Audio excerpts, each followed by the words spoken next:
BPF UPPL होननानै सानना नायोबा जोंनि न'खरखौ सानना नायग्रो ज' टटेलि बिसोर जा नाम होदों बे जों बिदा फंबाय गोजा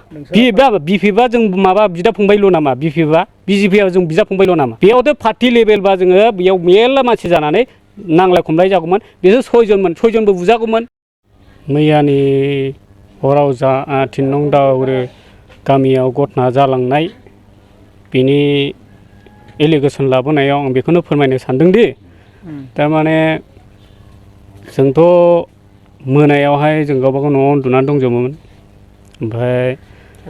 मोनानि 9:30 जाबायमोन आरो ओमफ्राय 9:30 जानाय समावहाय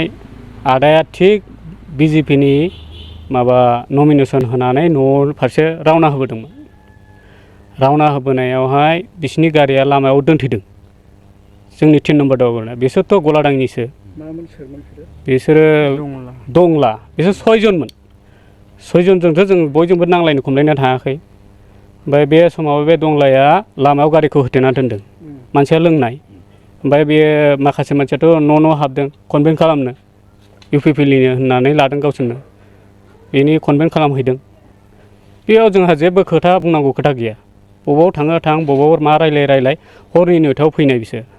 ओमफ्राय आदायाबो जोंना नमिनेसन होनानै फैदोंमोन फैनायावहाय इउपिपिएलनि बियो जोंनि ब्रादारा बिजेपिनि ओमफ्राय बेजों लोगोसे समाजनि गावब्राबो ओमफ्राय दा लामायाव बिसोरो गारिखौ दोनथेबाय नालाय गामियाव जोंनि गामियावनो बिदि गारि दोनथे जायोबा एसे दुखु मोनोना थारमाने मानसिनि मुभमेन्टआ एखे समाव थाबाय थाया थिग लामा होथेनायाव बियो बुंबाय लामायाव मानो गारिखौ बिदि दोनथेखो रायलाया बिसोर स्रि गारि सिङावनो दंगासिनो दं बिसोर हगाराखै गारि सिङावनो दंगासिनो दं बियो बे हारसिङैल' माखासेया खिन्थु सिङावसो ओमफ्राय जेला माबा दावराव जाबाय नारा नाथा आदाया होनबाय लामाखौ मानो हगारा ओमफ्राय नों सोरलैसो जाहैबाय होमबा माबायदि जागोन ओमफ्राय बिसोर नारा नाथा खोनानायाव जोंथ' न' खाथिनिनो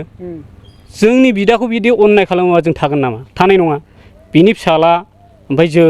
बिदा फंबाय गोजा खिन्थु रावबो बेयाव मालाय गैया नै बिबनाय सासे दं बिसोर बे बोखादोंसो थारमाने नाख्ला नाख्लि जालायबाय ना नारलाय नारलि ओमफ्राय माखासेफ्राथ' बिसोर साबायाथ' बिसोर आननन बिसोरबो जेबो मिथिया साबायाथ' ओरैहाय जाहैबाय दंलाजोंसो जादों घटनाया बिसोर 6 जनजोंथ' जोंहा नांलाय खमलायबो गैयाना बिसोर हारसिङै दम होदों नालाय जों बेखौसो नारैदों नारनायाव खिन्थु बे गोग्लैदों बे सैथो खोथा नारनायाव गोग्लैदों बेखौ आं मोनानि खोथा